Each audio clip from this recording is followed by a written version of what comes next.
Bonjour.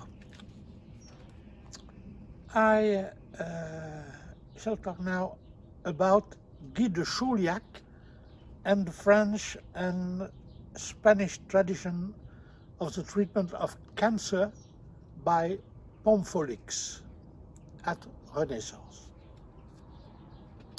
First of all, I must pay my debt to Spanish colleagues, Miss Maya Nieves Sanchez González de Herrero at Salamanca, José Luis Fresquet Febrer at Valencia, Pascual Espinosa at Madrid. The latter is the author of a Spanish translation of Galen's Method to Glaucon, with which I shall start my talk. And a number of Italian colleagues also helped me in this research, especially Anna Felicia Zufrano at Bologna. In the treatise,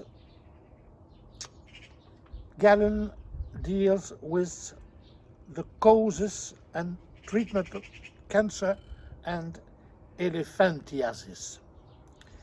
He writes that he has cured this disease when it was in its early stages, but when it has developed to a considerable extent, nobody has cured it without any operation.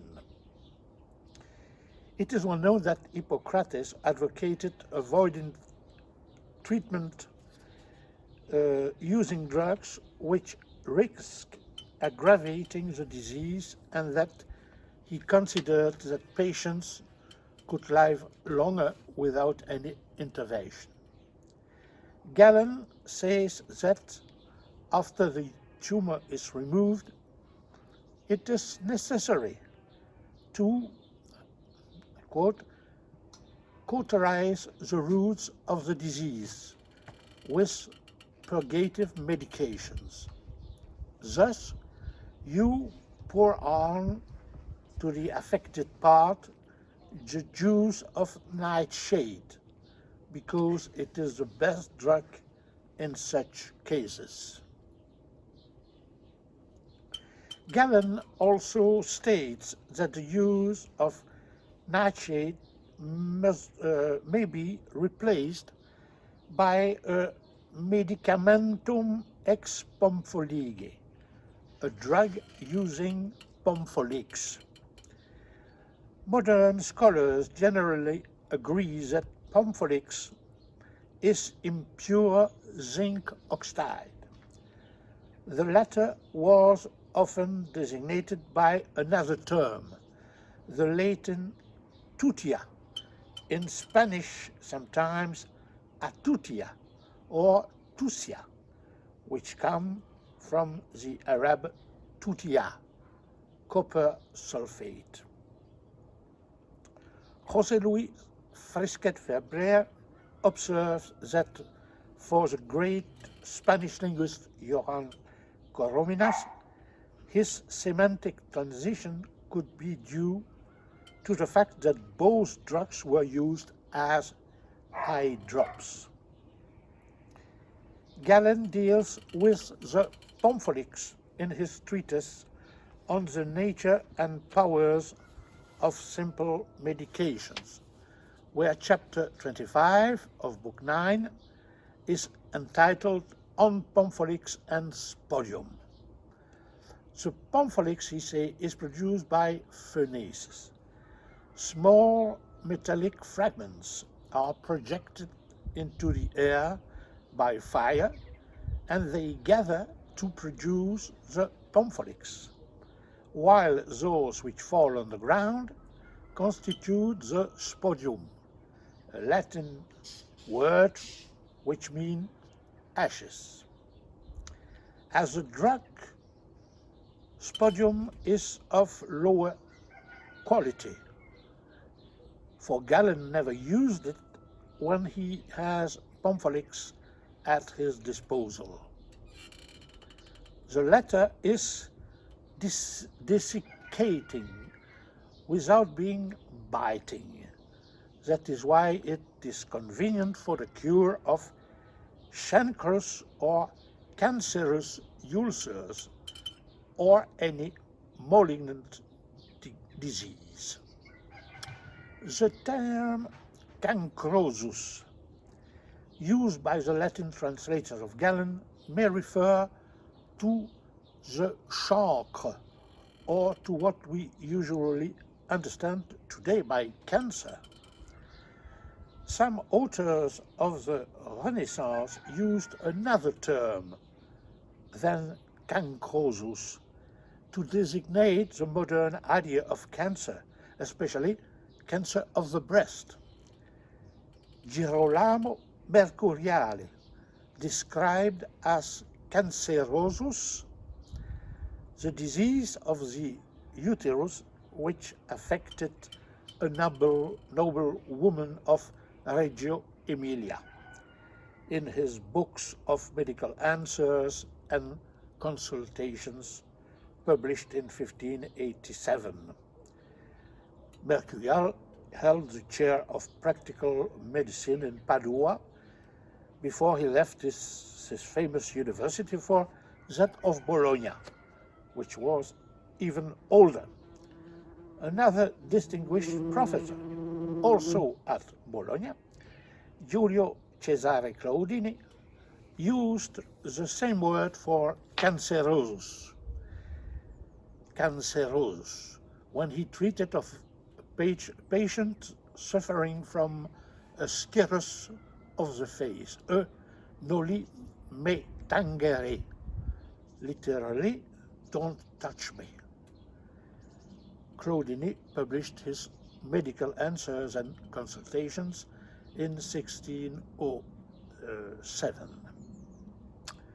In the fifth book of the medical material, Dioscorides, in the 1st century after Christ, that is to say before Galen, devoted Article 47 to Pompholix and Tutia. He distinguished in the same way as Galen between Pompholix and Spodium, even if he says there is no general difference. He provided a very complete description of the production of Pompholix, then I cannot reproduce here. Galen's drug with Pompholix is mentioned by Guy de Chauliac in the 14th century in his Grande Chirurgie, translated in the Renaissance by Laurent Joubert.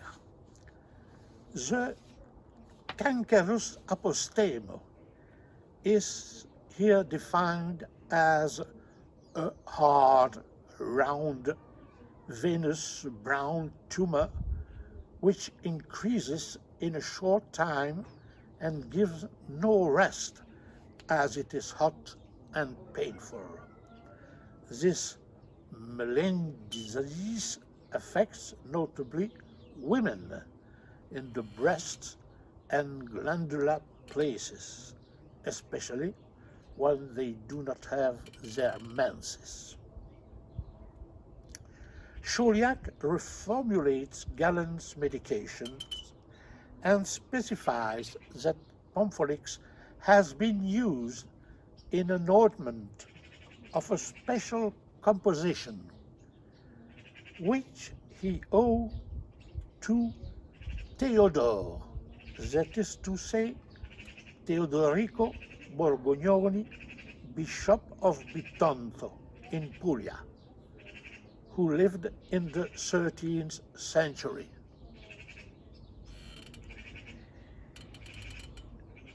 Here is a medieval miniature or illumination which shows a Dominican doctor bringing vegetables and cereals to a patient.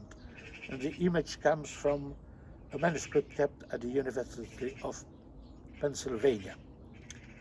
Teodorico is the author of a Chirurgia, which is Louis Cifuentes writes, one of the most eminent treatises of what may be called the new surgery, which developed in the medical schools of northern Italy in the second half of the 13th century. This new surgery mixed the surgical techniques grounded on Galenism and on Islamic models, such as those provided in this case by the well-known Avicenna, or by two other physicians frequently mentioned at the Renaissance. The first one was referred in the West as Chalybs, but his Arab name was al-Majusi. He lived in the 10th century. Here is an edition of his Liber Totius Medicinae Necessaria, published in Lyon, France, by Jacob Mitt in 1523. Fortunately, here is the same book digitized by Google from the library of the Duke of Bavaria, as you may see. Another Arab physician who had an impact on Italian medieval medicine was the Andalusian al-Zahrawi, also known as Al-Bukassis or Abulkassis, who lived in the 10th and 11th centuries. Here is a stamp published by the Syrian Arab Republic for the 4th Arab Congress of Dental and Oral Surgery, organized in Damascus in April 1964. Here is the frontispiece of the Latin translation of his Kitab al-Tasrif, a surgical encyclopedia in 30 volumes. The book was published in Augsburg in 1519. It was the most important source for European knowledge at the Renaissance, and it was reprinted 10 times before the middle of the 16th century. Andalusia provided another important physician, Ibn al-Baitar, or Ibn al-Bitar, who was born in the Andalusian province of Malaga at the end of the 12th century, but who died in Damascus. He was also a pharmacist and botanist. Here is another stamp published in Syria in 1997. But let us go back to Chauliac and to the diapomphligos ointment prescribed by Teodorico.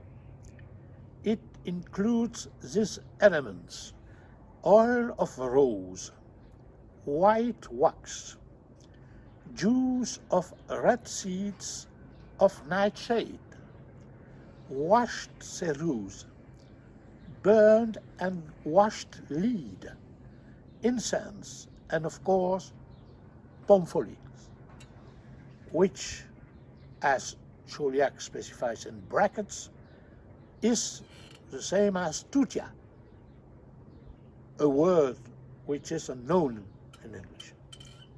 Ceruse is a lead carbonate, also called spirits of Saturn, which was in the Renaissance a cosmetic used as a skin whitener. For example, it is said that Queen Elizabeth I applied a lot of it, something which may be seen on her coronation portrait kept in the National Portrait Gallery in London. This feature was, of course, highlighted in the 1998 film by Shekhar Kapoor with Kate Blanchett. Here are a picture of the black nightshade or Solanum nigrum, and a page from Leonard Fuchs' Plant History of 1588. This book mentions one of the virtues of nightshade, according to Dioscorides.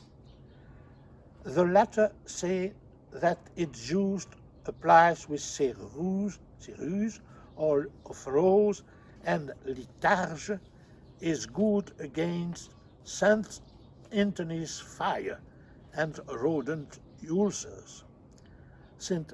Anthony's fire was what is now called gangrenous ergotism.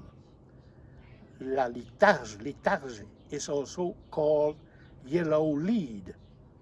We see that Theodoricus ointment is virtually constituted in Dioscorides, which in components a nightshade. Luis Sanchez Grangel, an eminent historian of Spanish medicine, has written that Chauliac's surgery was reprinted several times in Spain from the last decades of the 16th century onwards. I must add that this point was specified by another important historian of Spanish medicine, José María López Piñero, who really founded the Valencia school in his area.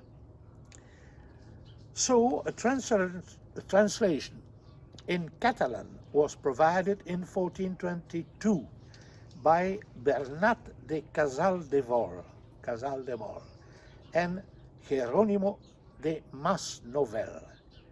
It was published under the title Inventari o Collectori en la part chirurgical de medicina, that is to say, inventory or workbook of the surgical part of medicine. This incunabulum has no real title page, and the place and date of publication are mentioned at the end of the book, at the colophon. The latter says in a typical Catalan way, this book estampat en la dita ciutat de Barcelona at de peces de maestre Pere Miquel Liberater de dita ciutat. That is to say, it is printed in the city of Barcelona at the expense of Master Pere Miguel, bookseller of this city. This rare book is kept in the Biblioteca de Catalunya. Another translation into Catalan of Chauliac's treatise was made by Narcís Sola and was published in 1505 in Perpignan by Juan Rosenbach under the title Practica o Repertori Utilissim de Chirurgia, that is to say, very useful practice and workbook of surgery. Narcís Sola perhaps studied in Montpellier, practiced in Barcelona as a royal surgeon, and was professor at the School of Medicine of the town. In 1506, he signed with the Guild of Surgeons a measure prohibiting the exercise of medicine to descendants of Jewish people. Here is an engraving showing a Jewish physician in 16th century France. The translation in Castilian by Juan Lorenzo Carnicer benefited from several editions in the 16th century. It is entitled Inventario o Collectorio in Chirurgia, where we notice the Castilian character of the words inventorio and collectorio, which were inventari and collectori in Catalan. 3 editions at least are mentioned, 2 in Zaragoza in 1563 and 55, and 1 in Alcalá, 1574. The 1533 edition has no real title page and starts with a prologue. This prologue shows at the end Saints Cosmas and Damian, 2 Arab Phoenicians of the 3rd century, who practiced in Aegea, a Mediterranean port now in Turkey, but which once belonged to Syria. Cosmas and Damian were then regarded as the patron saints of physicians, surgeons, and pharmacists. Another translation of Chauliac in Castilian was published by Juan Calvo in 1596. Here is the title page of the book. The difference between the Catalan version of Chauliac's God Chirurgie of 1492 and this Castilian version are of 2 types. Some are probably due to the evolution of Spanish. For example, the word ceruza, of the end of the 14th century seems no longer to be understood 1 century later, because it is replaced by the modern albayalde, ceruse. Other differences may be attributed to dialect. Thus in Catalan, the old word for cancer was cranch, which corresponds to the modern crank, as Professor Fresquet Febrer confirms. In Castilian, the disease was, as it is still now, called cancer. As we see from the title page of Calvo's translation of Chauliac, it was printed in Valencia. The author was a typical Valencian. He earned a living by giving lessons in surgery to students or colleagues of Valencia, and he described himself on the title page as lector de la misma facultad en la ciudad de Valencia. Hence, there is something odd to see him published Chauliac in Castilian and not in the language of his hometown, in Catalan. The main reason for this paradox was perhaps that Castilian, as a language which was earning a more national status, allowed a wider distribution of book and better trading profits. In his book, Fictions of Well-Being, sickly readers and vernacular medical writings in late medieval and early modern Spain, Michael Solomon writes that with respect to the selection of Romans over Latin, historians attribute the progressive rise of Castilian in medical writings during 16th century to 4 phenomena. The first was the belief that the mother tongue was natural and therefore the best way to express oneself. The second reason was the influence of Italian models. The third was Erasmus and the humanist promotion of the vernacular, especially for the translation of scripture. It is well known that in the French-speaking area, the first translation of the Bible by Jacques Lefebvre de Table et Pierre-Robert Olivetan appeared before 1530.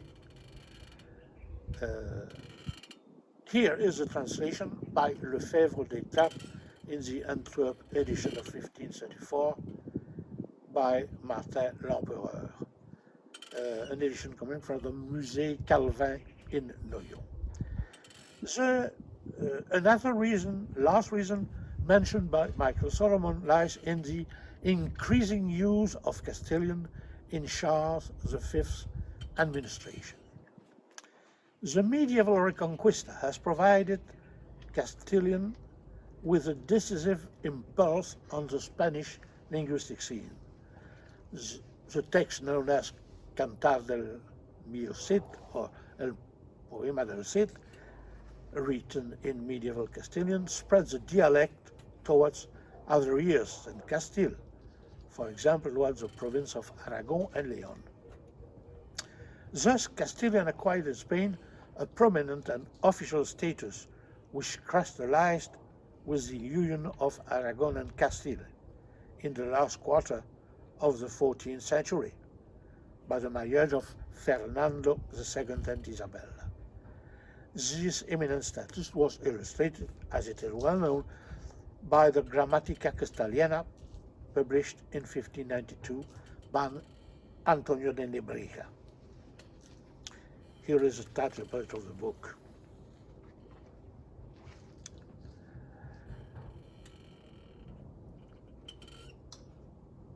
Chauliac attributes the formula of the ointment to Nicolaus Mirepsus, a Byzantine physician and pharmacist who lived in the 13th century and who is the author of an Antidotarium, or Book of Antidotes. It has been said that it was for this time, until the appearance of the official regional pharmacopoeias of 17th century, it was the codex of pharmacists of every country. Here is an edition of 1549, produced by Leonard Fuchs, which has already been mentioned. As a reference to ointments similar to that created by Teodorico could be mentioned. For example, the same ingredients are employed in an unguent described by Alonso Chirino, also of Jewish origins, who lived in the second half of the 14th century and first half of the 15th. Chirino produced a Menor Daño de la Medicina, which may be translated by medicine made less harmful, printed in 1530. His ointment is the best para los lobenilios et zarata et ostras postemas, that is to say for lupus, cancer, and other apostemes. The Spanish word zaratan, breast cancer, comes from the Arab scaratan, crab. I conclude. Chauliac and his Spanish translations of the Grande Chirurgie constitute only one illustration of the widespread European movement which characterizes medical information at the Renaissance. The transfer from Italy or France to Spain is the object of intense research now.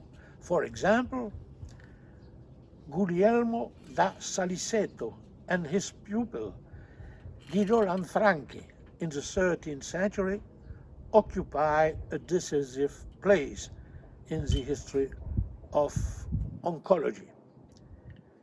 Here is a modern study entitled Lanfranco de Milan and España, which provides an article by Lanfranco entitled Del Cáncer Ulcerado. It is produced by Guadalupe Albier Romero and published in 1988 by the University of Valladolid. Here is another big volume produced by Professor Brian Dutton and Maria Nieves Sanchez González de Herrero on the Spanish translation of the Liste de Médecine, composed at the same time by Bernard de Gordon, whose work has been so brilliantly studied by Jacques Demaitre. Here is a book, a translation of the Lys de Médecine.